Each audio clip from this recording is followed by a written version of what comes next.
Hi, this is John Lieber, and I'm with Jeff Wright. We are the U.S. practice group for the Eurasia Group. We're here today to discuss Donald Trump's foreign policy speech, which will be given in the critical swing state of Ohio today at 2 p.m. Yeah, John, so what do we expect to see from Trump this afternoon? So from what we understand from his campaign surrogates, he's going to be rolling out his vision of foreign policy. In particular, he believes in this kind of realist view of U.S. foreign policy where, and as it's focused on the threat of terrorism against the United States. That's really all he's kind of focused on in this campaign, foreign policy-wise, is talking about terrorism and how it impacts the United States.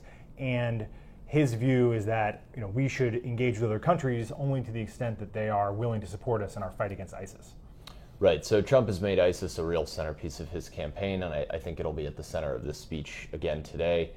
And he said that any country that opposes ISIS should be a friend of ours, which makes, obviously, for a difficult group of positions in Syria where you have a number of different actors, including the Assad regime and Russia and Iran on one side, and on the other, Saudi Arabia and the other Sunni Gulf states, all of whom oppose ISIS, but all of whom want a different outcome for the future of Syria. So he's laid out a pretty simple principle that if you're opposed to ISIS, you're with us, but then how do you actually enact It's a simple that principle that complicates things in the real world, I think.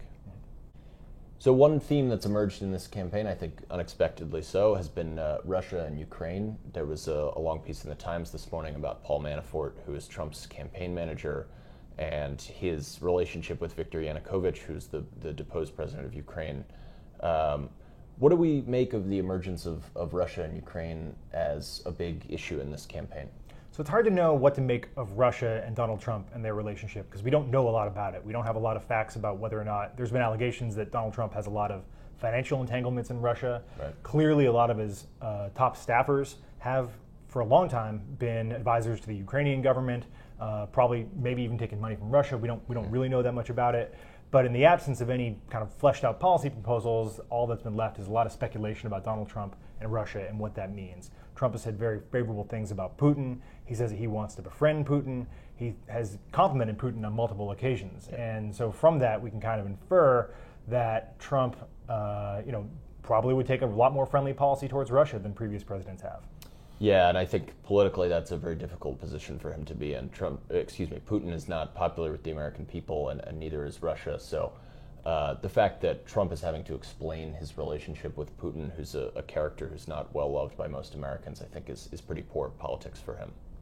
So, John, what do we make of the sort of broader dynamics of policy in the Trump campaign and foreign policy in particular? Do we think that they've professionalized themselves enough to be running a major presidential campaign, or is it still the kind of amateurish operation? One of the challenges that Trump ran into on the primary trail was that he clearly believes that his campaign is based around having large rallies and tweeting a lot, right? So we know that that's kind of his strategy, and I think when he clinched the nomination, there was this expectation that he would professionalize things, bring in a more professional policy staff, and kind of ingratiate himself to the Republican establishment, the kind of figures who have been advising Republican campaigns and presidents for years. And that hasn't really happened.